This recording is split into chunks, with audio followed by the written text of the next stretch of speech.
analyze your rhythm discrimination task data. So all EPRIME files are saved in these EDAT files, EDAT2 files. So here we would like to analyze subject number 7. So go ahead and double click that. It will give you this eData8 formatted file. Now you just need to export that. So hit export and export in terms of an Excel file format. So go ahead and hit OK and then save it in the correct folder. EPRIME doesn't automatically go to the correct folder for you, so you have to make sure that is the case for your data. And then save it as that subject's name. So in this case, subject number 7, session number 1. Hit save, and then now you can go ahead and open that. I'm just going to close that and open the new file that we just created, 7-1.txt. And then what you need to do is use a pivot table to analyze all of these rows of data.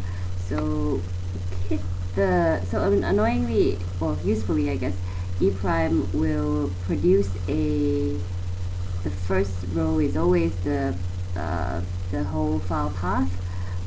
So when you create your pivot table, you should not click the first row, because EPRIME, the pivot table will try to interpret this, and it will not be able to understand this as a column label. You have to click to the column label here on row 2, so that it will know what to do. So if you hit insert pivot table, EPRIME will Excel will very smartly create the range that you want. And now I'm going to go ahead and create that in a new worksheet. So what I'd like to analyze is I would like to organize each individual row as the rhythm type. So in this case, metric simple and metric complex rhythms. So I'm going to go ahead and drag that into row labels, and then the dependent variable that we're interested in is rhythm response accuracy. So you can go ahead and drag that into the values box. So we are not interested in the sum, we are only interested in the averages. So go ahead and click value field settings and go change that to average. And here we can see our participant was quite good at the metric complex rhythms, but still a little bit better with the metric simple rhythms, and that's run 1. So you can do that for the second session, run 2. And then typically I like to organize them such that they are in the same worksheet. So I would actually move them into the same worksheet. So for example, like this, in this subject, run 1 is here, run 2 is in the second tab, and in the third sheet I have the pivot tables for run 1 and the pivot tables for run 2, so we can directly compare them. So yeah, hope that makes sense. So what I would do, actually, I'll just walk you through. So run 2 in the EDAT in the file here is listed here. I'm just going to go ahead and repeat the same process, export Excel, and then 7-2, and then what I'll do, I'll close that. What I'll do is I'll open that up. I'll probably open it from Excel, sorry. That's the wrong file. So I'm gonna go ahead and open it from Excel. Just wanna open it it's easier to open it from Excel because you can actually move sheets between. Make sure you hit all files, because Excel automatically only likes to read these types of Excel files. So go ahead and open 7-2 and just hit next, finish, and then move that into your previous worksheet.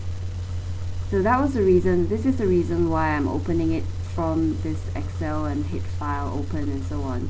I don't want to open 7-2 in a different instance of Excel, because then it doesn't allow me to move the worksheet into 7-1. It just doesn't appear here. Some other people's Excel programs have been able to do this, but my version doesn't. So that's why I do that.